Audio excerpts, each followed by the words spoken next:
Welcome to this episode of Our Schools, Our Future. I'm Jan Lancaster, Superintendent of Catholic Schools for the Archdiocese of New Orleans, and I have with me today Sarah McDonald, Director of Communications for the Archdiocese, and we're going to discuss the strategic plan. Sarah, it finally was unveiled. It was this week. We finally, here in the beginning of May, after 2 long years of research and work, first with Catholic University and the Strategic Planning Committee, then here on the Archdiocesan level, a lot of consultation, and really the hard work of the Office of Catholic Schools in conjunction with the Archbishop, bringing this together to present to the school leaders. It really has been quite, I think, an exciting 2 years in a lot of ways, because when we looked at our data, we just saw how many people truly care about Catholic education in New Orleans and in the Archdiocese. That was very affirming to me and very validating. You saw passion, you saw people coming out and expressing their stories of Catholic education in their lives and how it affected them in the role of true servant leadership and how to give back to the community. So that was, like I said, very validating, I think, for all of the people in Catholic education in our ministry. It also presented some challenges. And as we went out into the community and discussed these challenges and made people aware of the challenges, people had opinions and ideas, once again validating that they really care about Catholic education. But I think as we've gone through this 2-year process, the most interesting and important part of it has been the conversations that have taken place.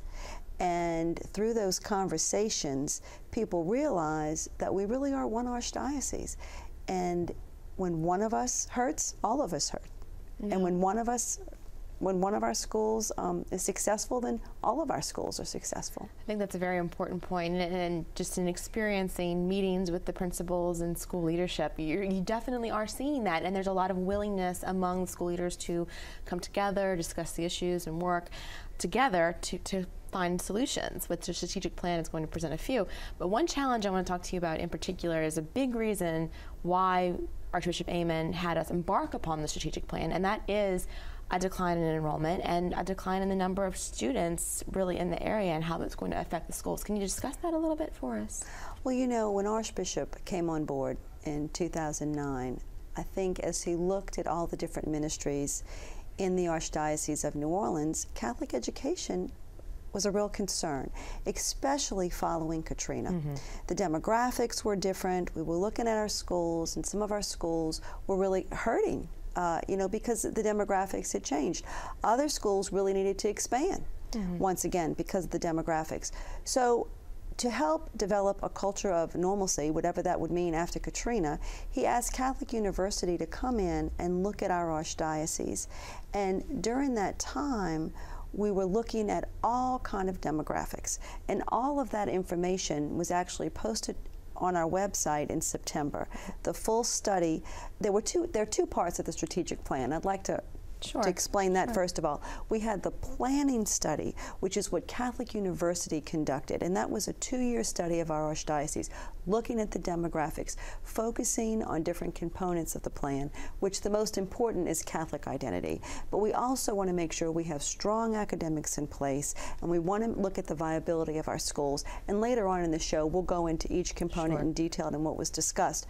But what the demographics showed through that study was that not only is there presently a decline in enrollment in Catholic schools, but the future demographic shows that that decline is likely to continue. And so with that being said, it's just a smaller number of students out there for us to educate in our schools because there's a smaller number of children in this area. So with all that being said, we really had to come together as one family of schools and look at what the future for Catholic education holds in our Archdiocese. And I think through the study, it really lent itself to a brighter future, a smaller family of schools. And talking about enrollment and the demographics, I want to go into a little bit of the details. We have actually, about in 2006, we've dropped from 2006, we were about, 10 years ago, we were at about 51,000 kids. Now we're at 38,000 kids. And so you can see that decrease is huge. Mm-hmm. Before Katrina, we had 105 schools. This year, we're at 85. Next year, with the closing of Cathedral, we're going to be at 84. So we're seeing that enrollment is still declining, and we have to look at that. And we'll look, as you said, to more specifics of the plan, but as we're discussing this, it's important to note that this plan does not include, or what was unveiled earlier this month is not include any recommendations for school closures, but does put in place that objective criteria for what schools have to meet in order to show their viability and remain open. Oh, exactly, and I think that is real important, and we'll go into that in more detail, because one thing I also want to say is what's not included in this plan is the financial piece. As we look at the different components, and really when we were going through the town hall meetings, there were two areas of greater challenge than the other areas, and that was grade level structure and the financing of the schools. So in regard to those two areas, we had subcommittees really look in detail at those areas, and the sub-level grade committee of principals spent a lot of time looking at this. We got a lot of data as far as grade level structure, and that was ready for this document. The financial piece is still going through different advisory councils, and we're still looking at that piece of it. That will be given out to the clergy and administrators in the fall, hopefully in August. And that goes back to, as we discussed this many times before of the last year with the show, the goals of the strategic planning process, which were to create authentically Catholic schools that were environments for academic success, but remained affordable for anyone who wanted to receive a Catholic education. Right. And so, and as I said earlier, the two most challenging components have been the grade level structure and the finance. The other components, our whole Archdiocese was at a consensus. And when we come back, we're going to go into each one of those components and in a little more detailed. So we will be right back with the components of the strategic plan. Thank you.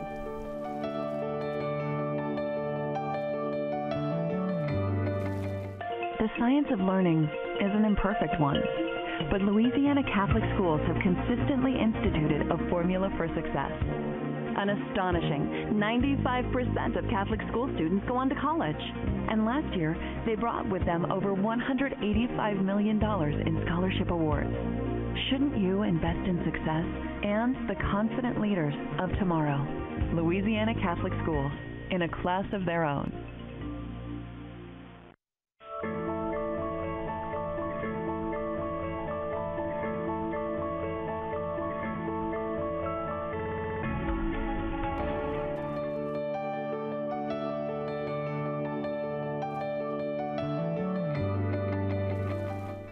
Welcome back, and now we're going to go into detail of each component in the strategic plan. That's right, and I think it's important for our viewers to note that what we're going to discuss about the strategic plan does apply to all Catholic schools in the area.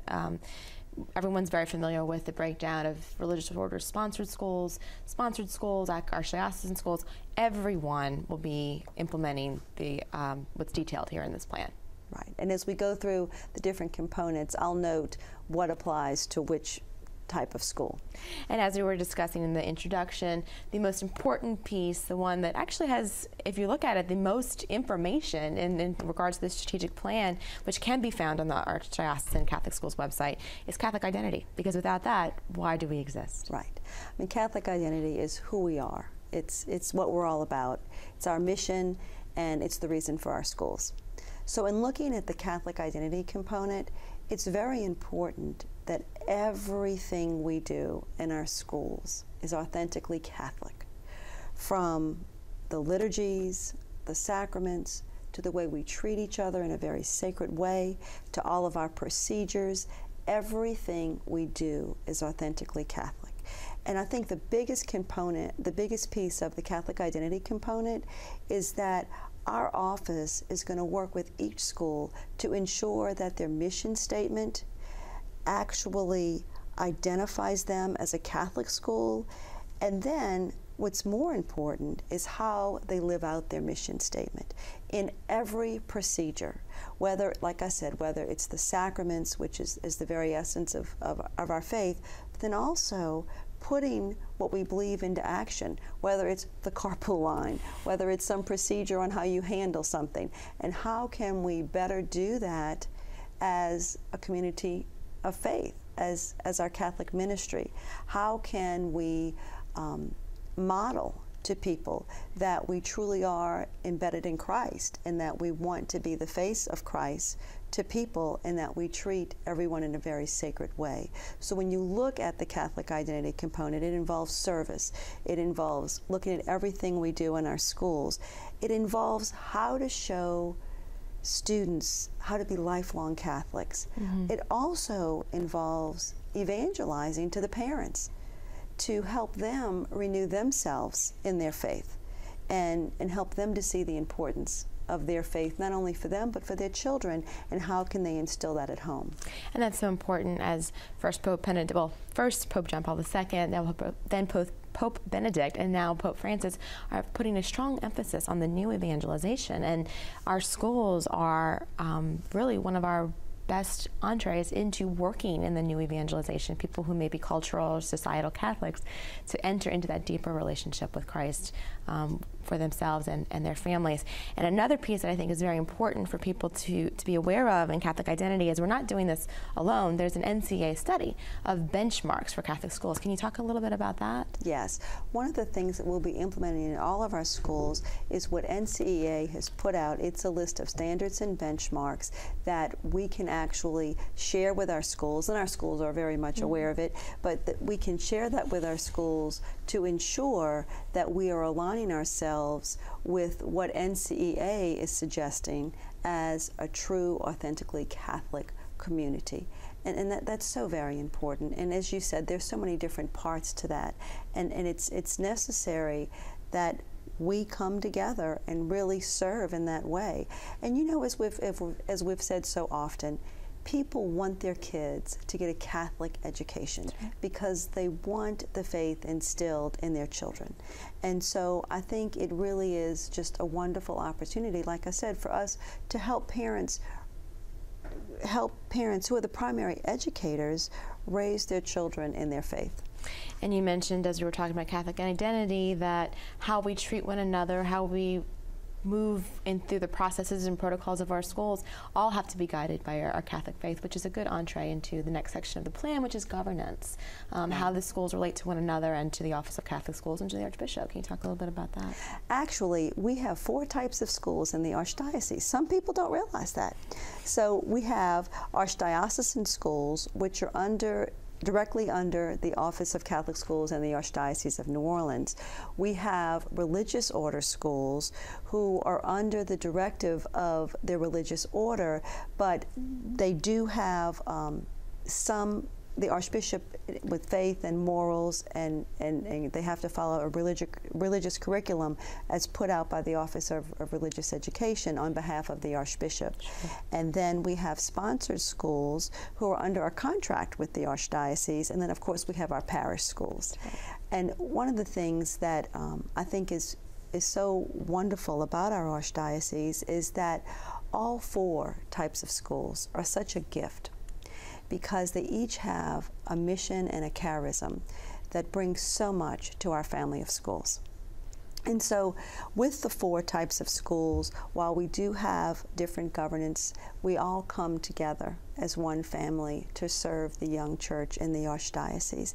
And I think that's the most important commonality that we have. And that's evident through the many conversations. We have more in common than differences.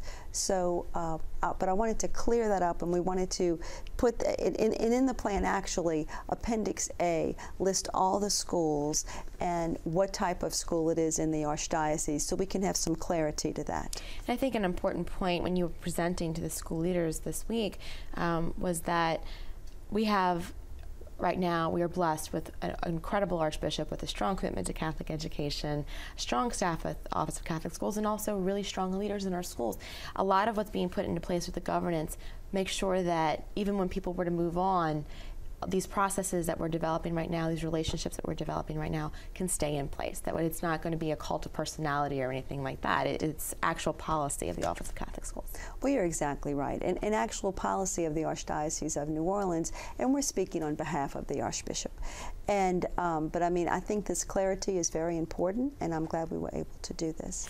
And then the next section is grade level structure. Yes. Now, we're going to go to break in just a couple of minutes, so I would like it if we could skip grade level structure, if you don't mind. Sure. And we will go on to the academics. And a lot of what's been going on with our academics is Common Core, and putting in curriculum initiatives in our schools. As we said, strong academics, that's so very important, and we want to make data-driven decisions.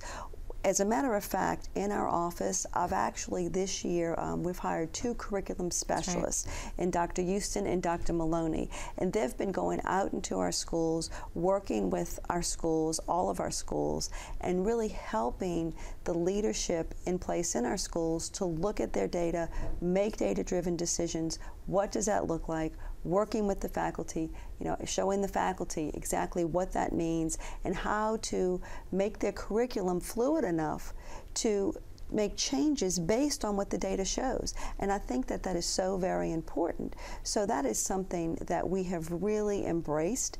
And we also have discovery walks in our schools, which we've talked about before, and that has been paramount in helping educators really look at their schools and say, what can we do to improve, and to develop a culture of constant improvement. And that is so important. They're going to be consistently working on professional development, bringing in best practices. You're exactly and right. Having those 2 people in the office who can focus on that and go out individually to each school and work with each school individually is a huge part in how you can help someone be successful. Right, and it's been very well received in all of our schools. But it's time for a break, but when we come back, we will talk about grade level structure.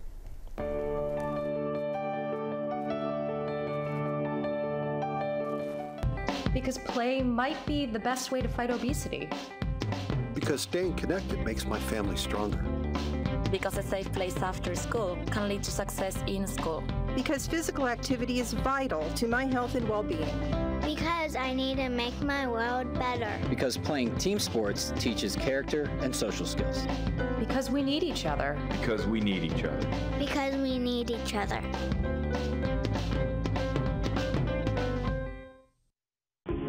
What will the world ask of them? Whatever it is, they'll be prepared to answer.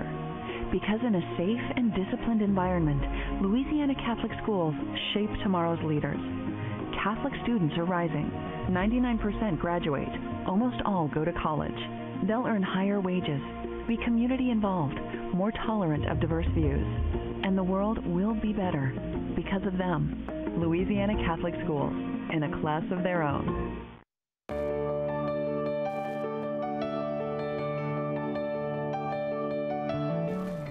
Welcome back. Okay, Sarah, now the part that everyone has been really waiting for, yes. the grade level structure. But well, before we get to that, I'm going to keep okay, we're going to keep them watching.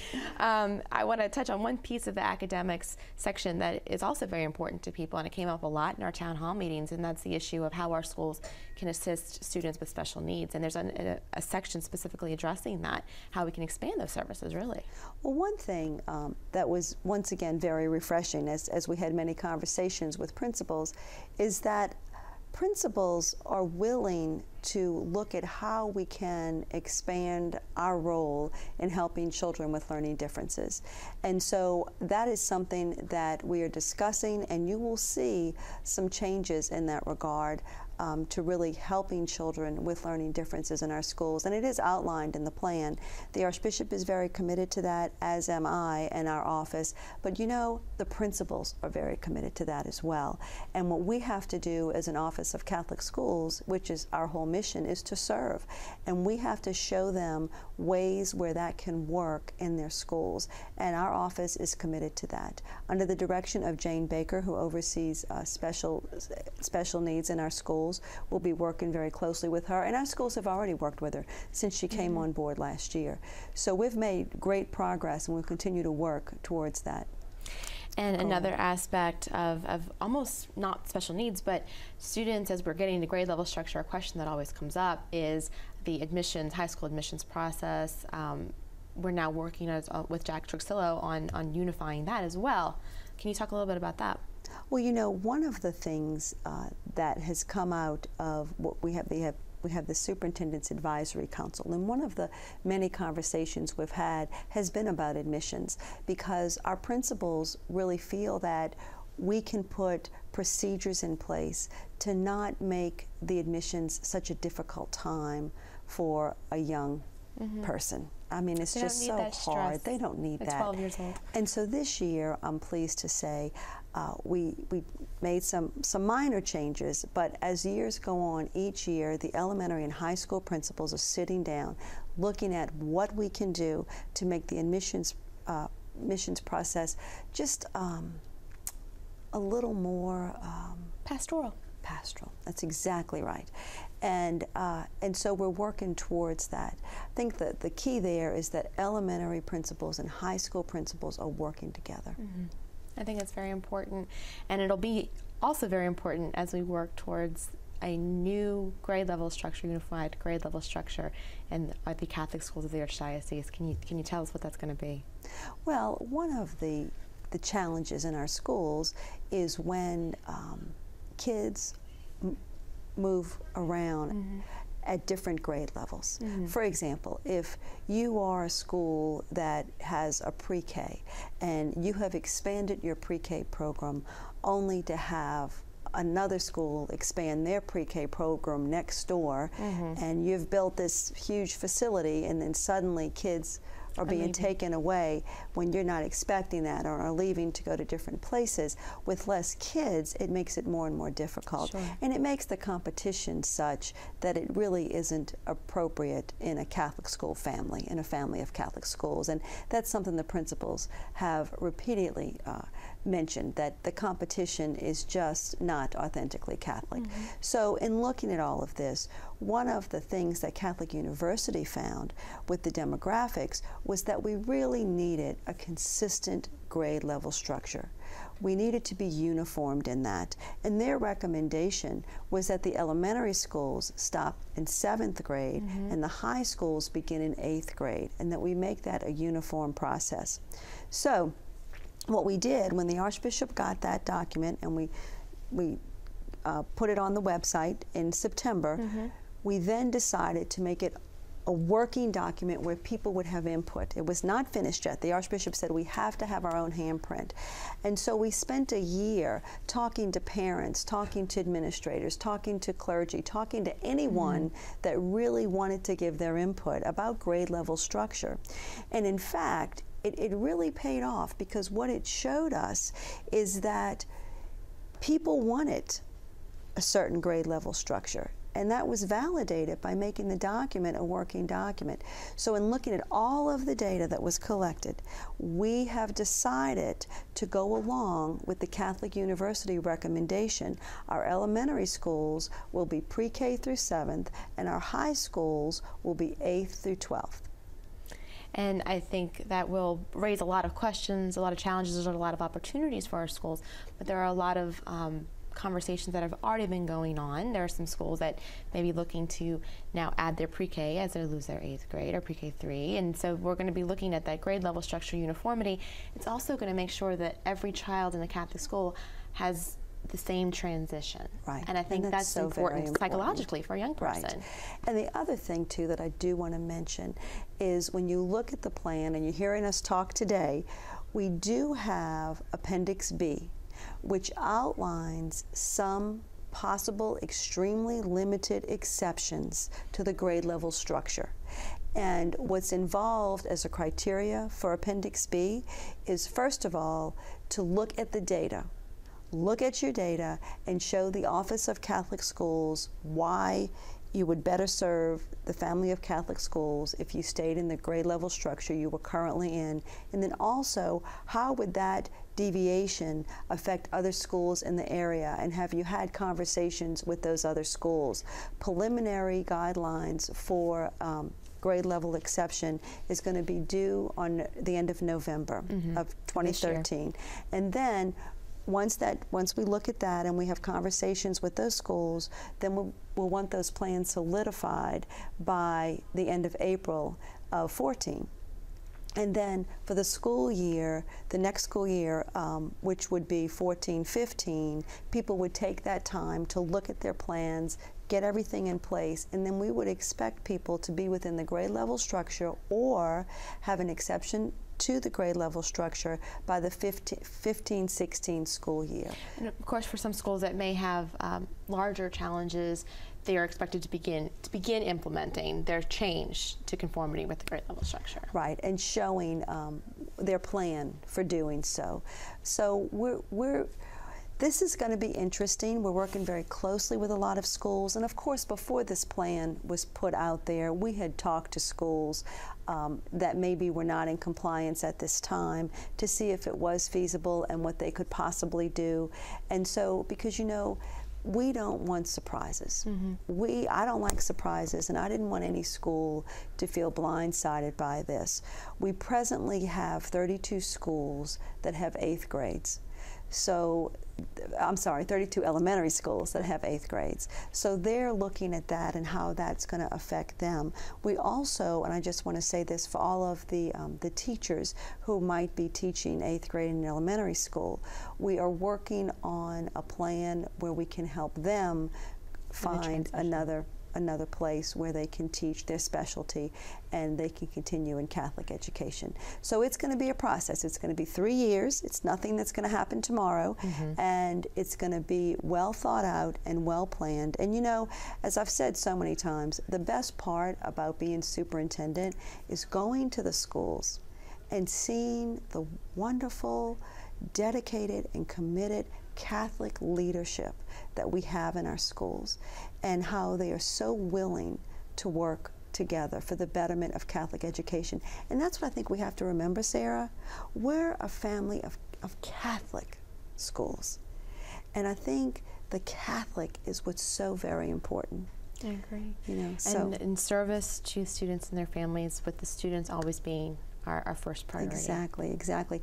And of course, we want the schools to have a couple of weeks to give this out to their families and to talk about it. And then this summer, I'm available to meet with anyone. If parents want to meet with me, they can call the office, make an appointment. My cell number is on our website. You can call me on my cell. So we're giving everybody through May to kind of close down the school year, and then in the summer we'll have a lot of those conversations. You know, time is just about up. Well, thank you so much, Dan, for having me. I think the last time I was here, I had a little person with me, and she's now 4 months old, so it's been a while. Well, congratulations. Thank you. Eloise is adorable. Thank you very much. And once again, thank all of you for being here today on Our Schools, Our Future. And I also want to thank WLAE for giving us this opportunity to be here and explain our strategic plan and the wonderful things that are happening in Catholic education.